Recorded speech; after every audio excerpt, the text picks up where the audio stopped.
Hello दोस्तों, जैसा कि आप सभी लोगों को पता है कि विभाग ने हमें मिशन प्रेरणा के अंतर्गत हर अध्यापक को, शिक्षा मित्र को 3 हस्त पुस्तिकाएं उपलब्ध कराई हैं।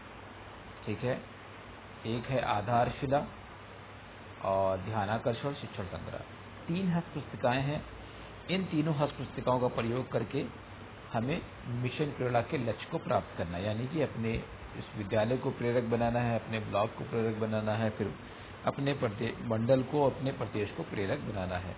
मिशन प्रेरणा की शुरुआत आपको पता है कि ये 4 सितंबर 2019 को शुरुआत हुई थी मिशन प्रेरणा की, और मार्च 2022 तक हम उत्तर प्रदेश को प्रेरक प्रदेश बनाना है, ये लक्ष्य है। ठीक, तो इसके लिए हम लोग को 3 हस्त पुस्तिकाएं उपलब्ध करा दी गई हैं। इसका अध्ययन करना है और हमें इनका अपनी कक्षाओं में प्रयोग करना है। इसमें बहुत कुछ दिया, उसमें गतिविधि दी है और शिक्षक डायरी दी है, और कैसे अपने स्कूल को हम आकर्षक बनाएं, बाला पेंटिंग के बारे में दिया हुआ है, और शिक्षण संदर्शिका है। बहुत सारी चीज़ें इसमें हैं। लर्निंग आउटकम क्या है, लर्निंग आउटकम की अवधारणा, लर्निंग आउटकम को कैसे प्राप्त करेंगे, शिक्षण योजना कैसे बनाएंगे, शिक्षण योजना बनाने के क्या क्या चरण होने चाहिए, शिक्षण अधिगम प्रक्रिया क्या है, और गतिविधि क्या है, गतिविधि के चरण क्या क्या होती है। बहुत सारी चीज़ें इन तीनों मॉड्यूल में हमें दी, जो हमें पढ़ना है, उनका प्रयोग करना है। चलिए, अब हम तो अच्छा, इसके लिए परीक्षाएं भी हो रही। शिक्षक संकुल ARP की परीक्षा हो रही है, जैसे कि हमारे जनपद में हो चुकी है। इस पर जो आधारित परीक्षा है, तीनों मॉड्यूल पर आधारित परीक्षा, तो उस क्रम में मैंने सोचा कि मैं इससे एक वीडियो बनाता हूं। तो आधारशिला मॉड्यूल के कुछ प्रश्न हम लेके आज चर्चा करेंगे। इस पे हम कई मॉड्यूल, आधारशिला पे कुछ वीडियोस बनाएंगे, फिर ध्यानाकर्षण पे कुछ, फिर शिक्षण संग्रह पे वीडियो बनाएंगे। तो इसकी कुछ प्रश्नों पर चर्चा करेंगे इस वीडियो में हम। ठीक है, मैं अजहर अली, सहायक अध्यापक, शिक्षक संकुल, प्राथमिक विद्यालय शुक्लापुर, जनपद अयोध्या। पहला प्रश्न है, आधारशिला मॉड्यूल के कितने भाग हैं? पहला प्रश्न है आपके सामने, आधारशिला मॉड्यूल के कितने भाग हैं? तो ध्यान रखिए, आधारशिला मॉड्यूल के 6 भाग हैं, ध्यानाकर्षण में 4 भाग के मॉड्यूल के 4 भाग हैं, और शिक्षण संग्रह के 6 भाग हैं। सीधी सीधी बात याद रखिए आप। तो आपका इसका ऑप्शन कौन सा सही हुआ? इसका ऑप्शन आपका सही हुआ ऑप्शन 2, यानी कि 6 भाग। ठीक, अगला आपका प्रश्न है कि प्रश्न नंबर 2 है, निम्न में से किसने तीनों मॉड्यूल विकसित करने में मुख्य भूमिका अदा की है? ठीक है, तीनों मॉड्यूल विकसित करने में मुख्य भूमिका किसकी है? SCRT की मुख्य भूमिका है, गुणवत्ता प्रकोष्ठ की है। सवाल कह रहा है निम्न में से किसकी तीनों मॉड्यूल विकसित करने में मुख्य भूमिका नहीं है? SCRT की है, राज्य गुणवत्ता प्रकोष्ठ की है, और यूनिसेफ की भी है, इग्नस पहल की भी है, सीमैट जो है, state institute of education management training, इसका इसमें रोल नहीं है। तो इसका ऑप्शन होगा 3rd, यानी कि सीमैट। ठीक, अब नेक्स्ट क्वेश्चन की ओर बढ़ते हैं। अगला क्वेश्चन है, अपर मुख्य सचिव बेसिक शिक्षा। अपर मुख्य सचिव बेसिक शिक्षा कौन है? पहला ऑप्शन है श्रीमती मनीषा त्रिघाटिया, श्रीमती रेणुका कुमार, श्री संवेद विक्रम सिंह, श्रीमती ललिता प्रदीप मैम। इस चारों ऑप्शन में कौन सा सही अपर मुख्य सचिव? आपको आधारशिला के शुरू में ही ये मिल जाएगा। इसका अपर मुख्य सचिव हैं श्रीमती रेणुका कुमार मैम। ठीक है, तो ऑप्शन दूसरा ऑप्शन सही है। अगला प्रश्न है आपका, नेक्स्ट क्वेश्चन है, DCF का फुल फॉर्म क्या है? DCF का फुल फॉर्म, ऑप्शन आपके पास data capture facility, data capture format, data of child cognizant, daily child form. तो इसका ऑप्शन कौन सही है? इसका ऑप्शन है 2nd। ठीक, 2nd ऑप्शन इसका ठीक है, data capture format. Next question है आपका, तीनों मॉड्यूल विकसित करने में निर्देशन दिया है। तीनों मॉड्यूल विकसित करने में निर्देशन दिया है। किसका निर्देशन है तीनों मॉड्यूल विकसित करने में? ऑप्शन आपके पास श्रीमती रेणुका कुमार, ऑप्शन सेकंड है श्रीमती मनीषा त्रिगाटिया, डॉक्टर सरिता तिवारी, श्री रविकांत। तो इसमें सचिव जो बेसिक शिक्षा है श्रीमती मनीषा त्रिगाटिया, उन्होंने निर्देशन दिया है। तो आपका ऑप्शन कौन सा सही होगा? Option second. फिर नेक्स्ट क्वेश्चन है आपका क्वेश्चन नंबर 6, 50 दिवसीय आधारशिला शिविर समय सारणी आधारशिला किस भाग में है? याद रखिए, इसमें कंफ्यूज होते हैं। ध्यान से देखेंगे तो आधारशिला की जो चर्चा की गई है वो भाग 1 में की गई है, और आधारशिला की समय सारणी आपकी दी है भाग 6 में। ठीक है, तो इसका ऑप्शन सही होगा 2। अगला क्वेश्चन है नेक्स्ट क्वेश्चन, क्वेश्चन नंबर 7, शिक्षक संदर्शिका का विकास का वर्णन आधारशिला के किस भाग में है? तो याद रखिए, शिक्षक संदर्शिका की बात आधारशिला के भाग 6 में की गई है। इसके शिक्षक संदर्शिका 2 रूप में है। शिक्षक संदर्शिका 2 पार्ट होते हैं, एक अध्यापक का बच्चे के रूप में प्रश्न और अध्यापक का अध्यापक के रूप में प्रश्न। ठीक है, तो इसका सही होगा भाग 6। भाग 6 में दिया गया है, शिक्षक संदर्शिका भाग 6 में दिया है। ठीक, नेक्स्ट क्वेश्चन है आपका, आधारशिला का चित्रांकन किया है। आधारशिला का चित्रांकन किसने किया है? आपको शुरू फर्स्ट पेज पे मिल जाएगा, दिया हुआ है किसने संपादन किया है, किसने तकनीकी सहयोग किया है, उसमें दिया हुआ है। तो ये ऑप्शन आपका सही है, श्री रविकांत श्रीवास्तव ने। आधारशिला का चित्रांकन किया है श्री रविकांत श्रीवास्तव ने, ये हमारे एग्जाम में आया भी था। चलिए, नेक्स्ट क्वेश्चन है आपका, आकलन तथा मूल्यांकन दिया गया है। आधारशिला के किस भाग में आकलन तथा मूल्यांकन है?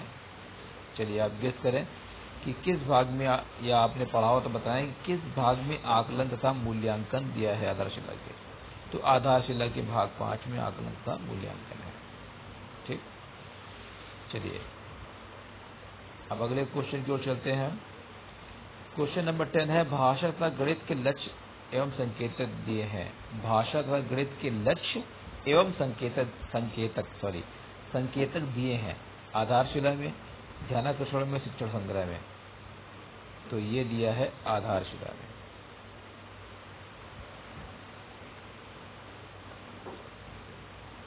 ठीक, इसका फर्स्ट ऑप्शन सही है। अगला क्वेश्चन है क्वेश्चन नंबर 11, आधारशिला विकसित की गई है 1 से 5 के लिए, 1 से 8 के लिए, 3 से 8 के लिए, 1 से 3 के लिए। तो आधारशिला 1 से 5 के लिए विकसित की गई है। ठीक है, अगला क्वेश्चन है, क्या क्यों कैसे जन्म देता है? क्या क्यों कैसे किस चीज का जन्म देता है? अधिगम, नवाचार, लर्निंग आउटकम या टीएलएम? तो क्या क्यों कैसे से जन्म होता है नवाचार का। ठीक, क्या क्यों कैसे से जन्म होता है आपका नवाचार का। ठीक, अगला क्वेश्चन है आपका, एआरपी का फुल फॉर्म है। एआरपी का फुल फॉर्म क्या है? आप लोग जानते होंगे। एआरपी का फुल फॉर्म है academic resource person, additional resource person, उपरोक्त दोनों। तो एआरपी का फुल फॉर्म होता है एकेडमिक रिसोर्स पर्सन। अगला क्वेश्चन, आधारशिला भाग 2 संबंधित है भाषा कक्षा 1-2, गणित कक्षा 1-2, भाषा गणित सामाजिक अध्ययन, उपरोक्त सभी। तो आधारशिला जो भाग 2 है वो भाषा, प्रारंभिक भाषा से संबंधित है, तो वह भाषा कक्षा 1-2। अगला प्रश्न है, प्रश्न नंबर 14 है आधारशिला भाग 3 संबंधित है भाषा से, गणित से, सामाजिक अध्ययन, आधारशिला भाग या सभी से। आधारशिला भाग 3 संबंधित है आपकी गणित से।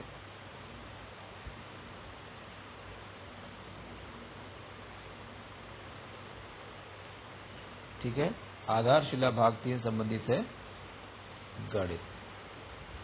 अगला क्वेश्चन है क्वेश्चन नंबर 16, आधारशिला भाग 4 में किन किन विषयों की चर्चा की गई है। आधारशिला भाग 4 भाषा 3, 4, 5, भाषा कक्षा 3, 4, 5, गणित कक्षा 3, 4, 5, सॉरी 34 लिख गया, 3, 4, 5 पढ़ा जाए उसे, परिवेशीय अध्ययन 3, 4, 5, उपरोक्त सभी। अब देखिए आधारशिला भाग 4 में जो है भाषा भी है, गणित भी है, परिवेशीय अध्ययन भी है, यानी कि उपरोक्त सभी।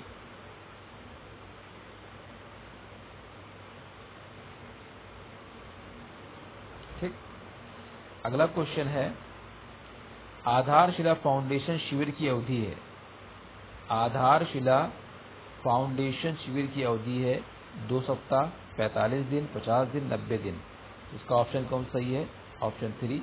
आधारशिला फाउंडेशन जो शिविर होगा उसकी अवधि होगी 50 दिन, 50 डेज, इसमें 2 वादन होंगे। अगला क्वेश्चन है आधारशिला शिविर चलेगा। ऑप्शन 1 जुलाई से अप्रैल, अप्रैल से जुलाई, पूरे सत्र 6 महीने।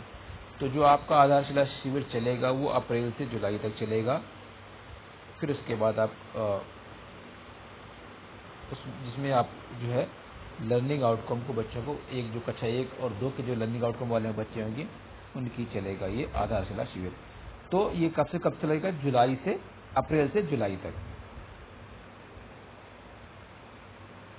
ठीक, अब नेक्स्ट क्वेश्चन है आपका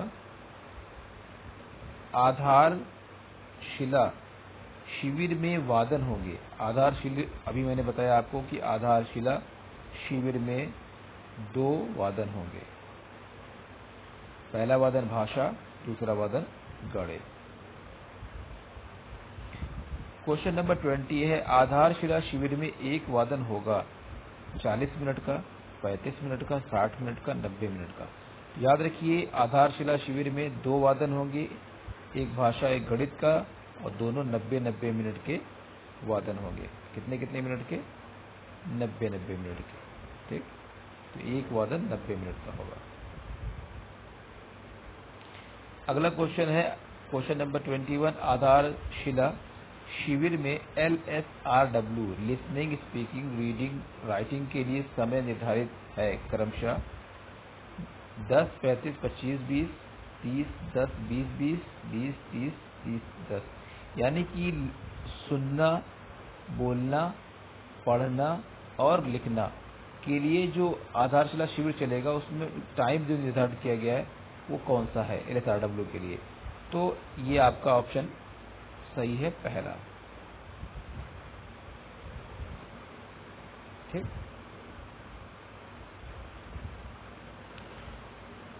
नेक्स्ट क्वेश्चन है आधारशिला में लर्निंग आउटकम के कितने प्रकार दिए गए हैं। आधारशिला में लर्निंग आउटकम के कितने प्रकार दिए हैं? तो लर्निंग आउटकम 3 प्रकार का होता है। Focal learning outcome, nested learning outcome, उप लर्निंग आउटकम। भाषा लर्निंग आउटकम आधारित है। अब देखिए जो भाषा के लर्निंग आउटकम है, यानी केंद्रित लर्निंग आउटकम भाषा का केंद्रित लर्निंग आउटकम जो है वो आपके 4 दक्षताओं पर आधारित है। सुनना, बोलना, पढ़ना, लिखना, भाषा संरचना, व्याकरण, कल्पना, सृजनशीलता, उपरोक्त सभी। तो इसका क्या सही होगा? उपरोक्त सभी।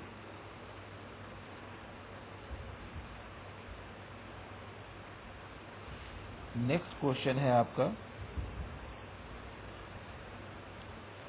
भाषा का फोकल लर्निंग आउटकम है, यानी कि भाषा का केंद्रित लर्निंग आउटकम है। बच्चे मुखर हैं, खुले प्रश्नों के उत्तर देते हैं, मौखिक अभिव्यक्ति, उपरोक्त सभी। देखिए खुले प्रश्न क्या होता है? खुले प्रश्न का मतलब जहाँ जो प्रश्न आपको सोचने पे मजबूर करे, सीधी सी बात।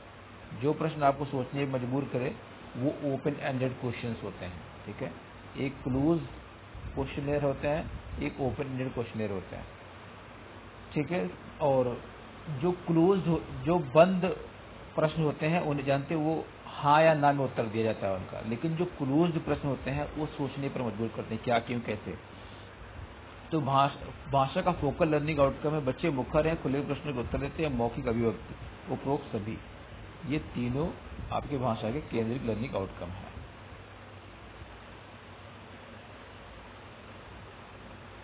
ठीक, उपरोक्त सभी आपका सही है। अगला प्रश्न है प्रश्न नंबर 25, भाषा के कितने फोकल लर्निंग आउटकम है? तो भाषा के 4 फोकल लर्निंग आउटकम है, 4 केंद्रित लर्निंग आउटकम है भाषा के।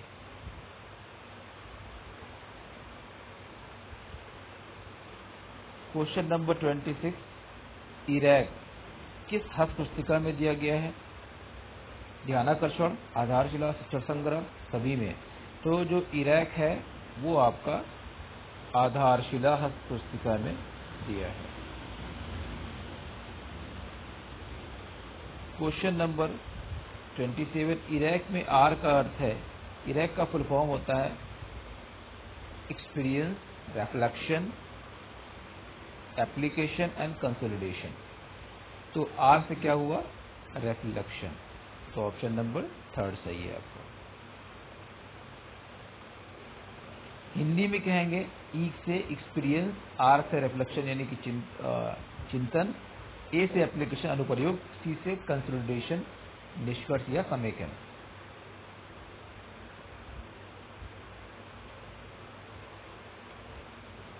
प्रश्न नंबर 28 है, गतिविधि के चरण हैं। गतिविधि में 4 चरण होते हैं, यही 4 चरण होंगे आपके इरैक। ठीक है, जो इरैक है वो गतिविधि के 4 चरण हैं। क्वेश्चन नंबर 29 है, आधारशिला शिविर में शामिल होंगे। अब मैंने अभी आपको बताया था कि आधारशिला शिविर में कौन कौन से बच्चे शामिल होंगे? कक्षा 1 और 2 के, जिनका लर्निंग आउटकम कक्षा 1 और 2 पर आधारित होगा, जिनका लर्निंग आउटकम कक्षा 1 और 2 पर आधारित होगा।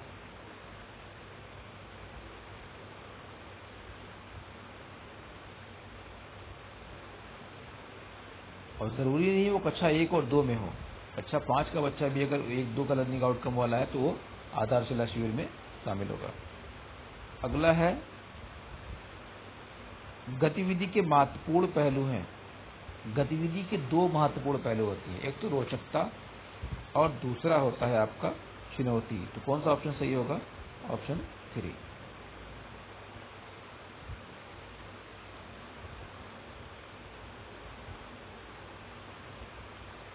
तो इस तरीके से आपके 30 प्रश्न कंप्लीट हुए। अगली वीडियो में हम आपको 31 से लेके 60 तक क्वेश्चंस बताएंगे आधारशिला पर ही। Thank you.